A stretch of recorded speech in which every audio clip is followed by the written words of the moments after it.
I'm Sophia, 28F, and for as long as I can remember, my family has treated me like I'm nothing more than a clueless airhead. It never mattered that I worked hard, that I was independent, or that I had built something of my own. In their eyes, I would always be the dumb little sister who didn't understand how the real world worked. Meanwhile, my older brother, Ethan, 32M, was the golden child, the one who could do no wrong, despite being lazy, reckless, and entitled. My grandfather built our family business from the ground up, intending it to be a lasting legacy. But over the years, my parents took control, eventually handing the reins to Ethan. Under his reckless leadership, the company became a personal piggy bank rather than the empire it was meant to be. Every bad decision they made, every irresponsible financial move, was swept under the rug because, in their eyes, money would always be there. The business could never fail, at least, that's what they believed. I wasn't even considered part of the equation. I put myself through college on a scholarship, got a good job, and built my own investments on the side. I wasn't living a flashy life, but I was financially stable. My family, however, assumed I was struggling because I wasn't constantly flaunting wealth like Ethan. To them, the fact that I wasn't obsessed with appearances meant I was barely getting by. Ethan, on the other hand, was given everything. He never worked a real job outside of our family business. He spent money like it was infinite, constantly taking out loans under the assumption that our parents would cover him. Expensive cars, luxury vacations, overpriced watches, he lived like he was royalty. I knew the business was struggling, even if no one wanted to admit it. Suppliers weren't being paid on time, employees were quitting over missed paychecks, and there were whispers that banks had started denying loan applications. But if I brought it up, I was dismissed. You wouldn't understand, my dad would say. Business is complicated. Then I found out something that made my stomach drop. My parents had rewritten their will. Nearly everything, our childhood home, the company, the remaining assets, was going to Ethan. They had made their decision a long time ago. Ethan would inherit it all, while I was expected to fend for myself. Their reasoning: Sophia wouldn't know what to do with it anyway. It was almost laughable. They thought I was too clueless to handle money while Ethan was bleeding the company dry. I stopped trying to argue. Instead, I let them believe what they wanted. I acted uninterested in the business, like I had no clue how finances worked. I nodded along when they spoke down to me, let them believe I was just some naive little girl with no ambition. And while they were busy underestimating me, I started gathering information. What they didn't know was that I had been making my own investments for years. I had built a strong portfolio, grown my savings,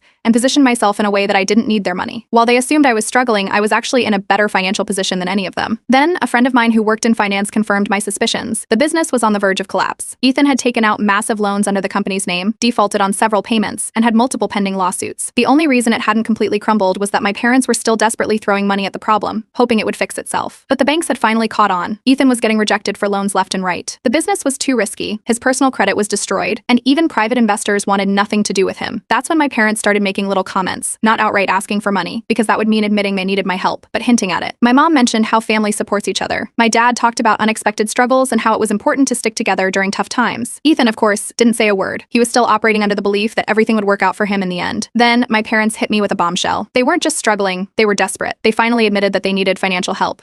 But instead of asking nicely, instead of acknowledging that they had dismissed me for years, they made it sound like an obligation, like it was my duty to step in and hand over my savings to fix their mess. It wasn't even a request. It was an expectation.